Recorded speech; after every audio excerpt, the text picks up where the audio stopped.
Okay, today is Monday, April 15th, 2024, and there has been some Guild Wars 2 news that is pretty hype. Some people in the community will not care much about this at all. Other people are going to be like, we've been asking for this for 10 years, and they're going to be pretty excited about it. So, let's tell you what it is. Introducing our latest quality of life feature, Cosmetic Inspection.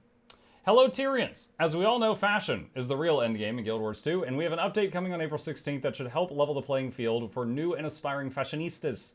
After countless requests and much anticipation, the stage is finally set for a revolution in Tyria's fashion sense with the introduction of Cosmetic Inspection. In tomorrow's release, you'll find a new option titled Inspect Cosmetics in the context menu, accessed by right-clicking on another player's portrait. Selecting this option will pop open a new panel that allows you to view that player's equipped outfit, weapon, and armor cosmetic appearance and their associated dye choices. This dialog can also be opened by entering the /inspect chat command with another player targeted.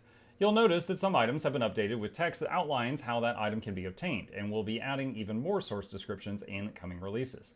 And then there's a link to a YouTube video, and let's go there right now. So this is the video.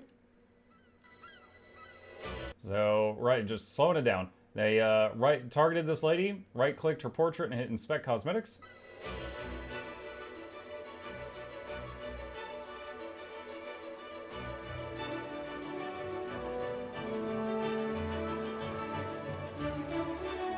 And they right-clicked on a dye and click Find and Trading Post, and it's pulling up the shop.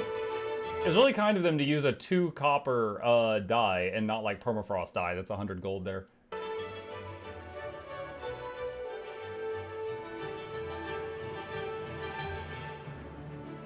Backing up just a second here. So when they mouse over the Fell Blade, it says obtained from Hall of Monuments rewards. Okay, so some items say where they're from in that screen.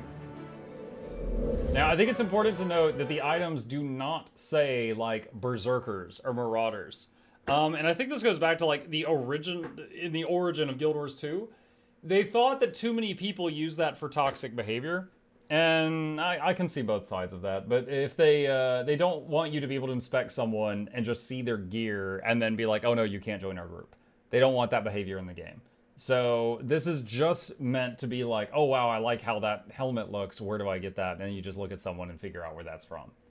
Alright, continuing on. It's important to note that this is a cosmetics-focused feature. Inspection does not give player information about rarity or attribute selection of any item, nor does it provide details about equipped infusions, runes, or sigils.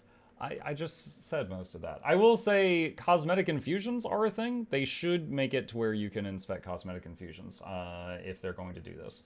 Additionally, to preserve competitive integrity in the PvP and World v World game modes, cosmetic inspection cannot be used to determine what weapons enemy players have equipped.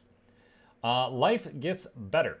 The Cosmetic Inspection feature is the latest quality of life improvement from the Guild Wars 2 live team. Their mandate over the past years has been to address player problems and introduce improvements to areas of the game, such as new player experience, crafting, and group encounters. Here are some of the accomplishments in service of that goal. So these are a list of things that they've done recently, not upcoming things. Legendary Armory, the Wizard's Vault, reintroduction of Living World Season 1, new and refreshed bonus week events, allied player visual effect toggle, granular post-processing options. I would still like a toggle for turn off all untamed snot. Character selection, screen background customization, progress bars for meta achievements, guild hall game mode options, filtering options in the trading post for skins you have unlocked, recent rework of gobbler items. This one, oh my god, this one I use daily. Sometimes our work on this front is less obvious or impacts the community in a roundabout way, like the work we're doing to improve our development pipeline and tools, and the work we're doing to improve the technology that underlies Guild Wars 2, such as our engine. Our commitment to not just maintaining but enhancing Guild Wars 2 is rooted in our belief that for a game to remain vibrant and engaging, it must evolve. The shift to DirectX 11 was a milestone that marked just the beginning of our journey towards technological enhancement. This move was not simply about keeping up with the times, it was a declaration of our dedication to providing our players with an experience that continuously improves. Thanks to DX11, we've been able to increase the number of armature bones and lighting objects for new models and environment. And pausing there because someone in chat is asking for the link, which I will provide. And as always, for people watching the video, the link will be down below if you want it. Excuse me. Build full 360-degree skyboxes and begin using vertex animation or point level animation. One of the engine improvements we're working on right now is an upgrade to BC7 texture compression. a significant jump over the technology that we've been leveraging since the launch of the game. This will improve the clarity and fidelity of in-development and future textures, most notably for weapons, visual effects, environments, and creatures. In the longer term, we'll be evaluating the feasibility of upgrading existing already shipped textures to BC7 compression, but there are some technical hurdles for us to overcome before we commit. These enhancements not only pave the way for better visuals and smoother gameplay, but also ensure that Guild Wars 2 remains a competitive, dynamic world that evolves with its community. We'll have more developments to share on this front as the team continues their work. Here's a sneak peek at a new location from the 5th Guild Wars 2 expansion, shipping later this year. Thanks for reading. I'll see you in the game. And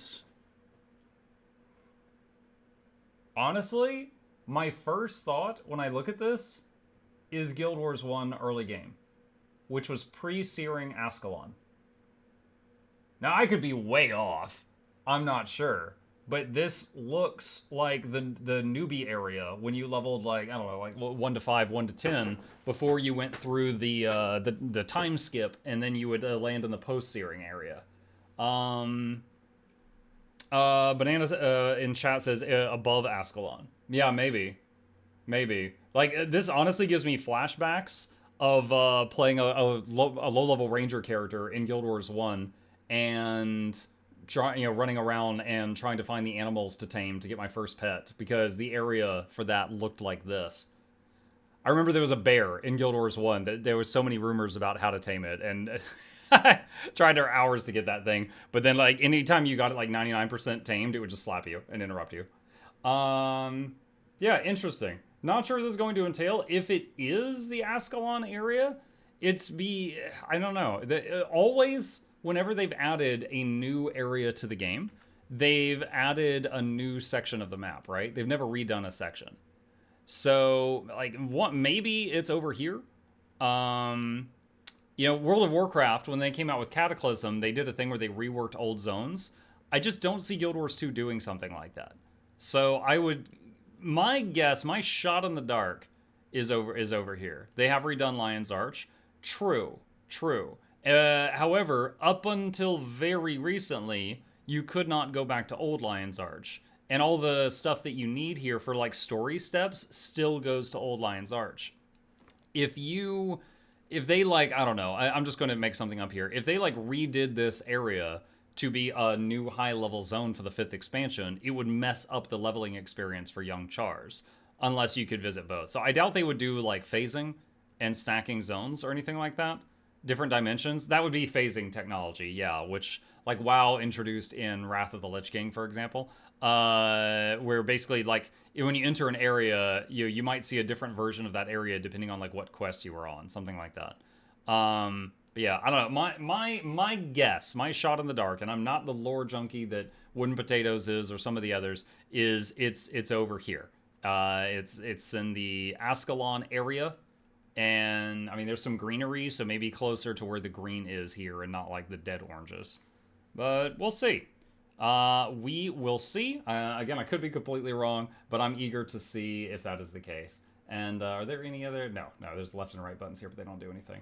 But that is the sneak peek, as well as the Cosmetic Inspection feature that is coming. And again, like I said, there's going to be a bunch of people that, by the way, these outfits make me think of V Rising. There's going to be a lot of people that see this, and they're going to be like, what? I don't care. But there's also going to be a lot of people that are like, 10 years! We've been asking for that. Like, I myself get messages like almost once a day, like, where did you get that hat? And it's a wizard hat. It's on the gem store. It's like $1 or a few gold. I answer that question a lot. So, there are people that, enjoy this stuff, and this is for those that want it. But yeah, that's it for today. That's all I got. And if you've got any input on where you think this is, if you think I'm right or completely wrong, put it in the comments down below. I'm very eager to see it. All right.